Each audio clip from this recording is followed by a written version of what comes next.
जब सूरज आग बरसाने लगा तो कुछ ठंडा पीने की ख्वाहिश हुई, मैं बाजार चला गया और क्या हुआ कि मैंने वहां जाकर कहा भाई मुझे पाकिस्तानी प्रोडक्ट दें और मैं उसको नो थैंक्स ऐप से चेक भी करूंगा। लेकिन क्या हुआ कि जब मैंने कोलानेक्स, जो कि इंतहाई हद तक पाकिस्तानी ब्रांड है और पाकिस्तानी मईशत को आगे बढ़ाने का सबब बन रहा है, उसकी कोल्ड ड्रिंक को मैंने चेक करना चाहा तो वो रेड आने लगी। मेरा सर चकराया, मैंने फौरन कोलानेक्स की दूसरी कोल्ड ड्रिंक ली और जब उसको चेक किया नो थैंक्स ऐप से तो मुझे अंदाजा हुआ कि ये तो बिल्कुल ग्रीन आ रही है, यानी बिल्कुल पाकिस्तान की तरह, बिल्कुल सब्ज है। इससे ये भी पता चला कि नो थैंक्स ऐप का लोगों ने गलत इस्तेमाल शुरू कर दिया है। बिल्कुल उसी तरह जैसे लोग विकिपीडिया पे किसी की भी गलत मालूमात दर्ज कर देते हैं, किसी को जिंदा कर दिया, किसी को मुर्दा कर दिया, किसी का कोई भाई नहीं है तो उसके घर में 4 लोग दिखा दिए। इसी तरह नो थैंक्स ऐप को भी लोगों ने ओपन सोर्स समझकर उसी तरह इस्तेमाल किया जो हम पाकिस्तानी हर मुफ्त चीज का करते हैं और उसमें धड़ाधड़ उन तमाम प्रोडक्ट्स की खराबी डाल दी, जिसकी एक प्रोडक्ट हमारे पास ग्रीन आ रही है और दूसरी तरफ रेड। आए मैं आपको दिखा भी देता हूं कि किस तरह मैंने उस ऐप को चेक किया और उसके जरिए एक ही कंपनी की एक प्रोडक्ट ग्रीन आई और दूसरी रेड आई। तो मेरी नो थैंक्स ऐप के जो भी मालकान है, जो बनाने वाले, उनसे ये भी गुजारिश है कि इसकी कोई सिक्योरिटी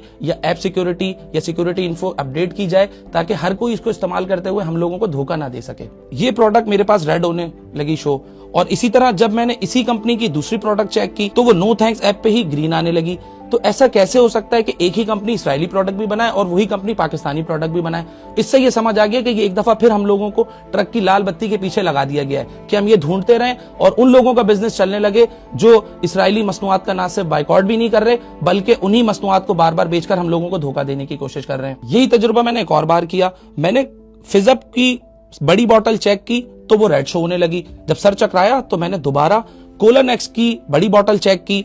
और वो ग्रीन आने लगी, जिससे मेरा ये एक्सपेरिमेंट बिल्कुल ठीक हो गया कि नो थैंक्स ऐप की मदद से कोई ना कोई जो है हमें एक बार फिर से पागल बनाने या मामू बनाने की कोशिश कर रहा है। आज हमने देखा कि नो थैंक्स ऐप की मदद से भी किस तरह लोगों को बेवकूफ बनाया जा सकता है। तो ये एक अच्छी ऐप है जिसके जरिए आप एक क्लिक में, वन गो में, क्योंकि बारकोड का जमाना है, फौरन किसी चीज को स्कैन करके जान सकते हैं कि वो चीज कहां से बनी है, कहां मैन्युफैक्चर है। जबकि कोलानेक्स तो पाकिस्तानी कंपनी है, पाकिस्तान के रेवेन्यू को, पाकिस्तान की मईशत को बेहतर बनाने का सबब बन रही है, लेकिन उसकी चंद मखसूस बॉटल्स के साथ ये शरारत करना इस बात की गम्माजी है, इस बात की अक्कासी करती है कि जो शरारत करने वाले हैं उनके पास शरारत करने का भी वो दिमाग भी नहीं है, वो अभी नौमौलूद है शरारत करने में। लिहाजा उनको सीखना पड़ेगा कि एक कंपनी की या तो सारी प्रोडक्ट इसराइली होंगी या सारी पाकिस्तानी होंगी। मेरी तो आप लोगों से यही गुजारिश है कि कोई भी प्रोडक्ट खरीदते वक्त सिर्फ उस ऐप पर भरोसा ना करें बल्कि खुद भी जान लें कि वो प्रोडक्ट क्या इसराइली मसनूआत का या इसराइली चीजों का बाइकआउट कर रही है नहीं, क्योंकि कोलानेक्स तो हमारी पाकिस्तानी ब्रांड है और ये पाकिस्तान को आगे ले जाने का सबब बन रही है। मैं तो इस धोखे से इसलिए बच गया क्योंकि मैंने मीजान ग्रुप की इससे पहले भी बहुत सारी प्रोडक्ट खरीदी हैं और वो सारी ही पाकिस्तानी हैं।